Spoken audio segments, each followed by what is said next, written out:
Now that you know how to write a good subject line, let's take a look at how to write a greeting in an email. What greeting you use depends, of course, on who you're writing to and your relationship to that person. Let's look at several situations.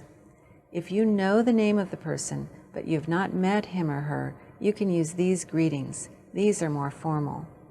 Which greeting is used for a man? Which greeting is used for a woman?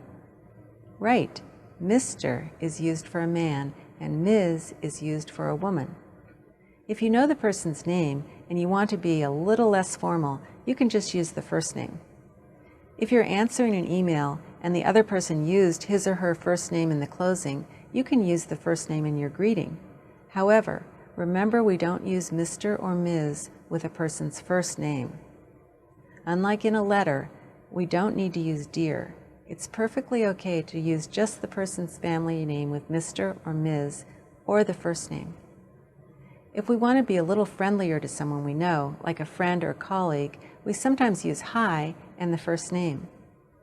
Now, what if you don't know the name of the person you're writing to? The best thing to do is use dear with the position of the person. However, we don't use the company name after dear. We always address an email to a person. If we want to send an email to a group of people, we can use something like this. The last two are more informal. If we don't know the name or even the position of the person, then what we can do is just omit the greeting altogether and just start with the body of the email. What about punctuation?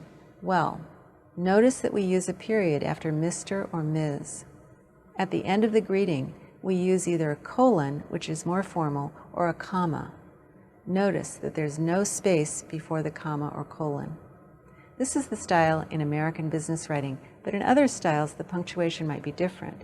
For example, in British English, there's no period after Mr. or Ms., and you don't need any punctuation at the end of the greeting. Let's do another quick quiz to review the guidelines for writing a greeting in email.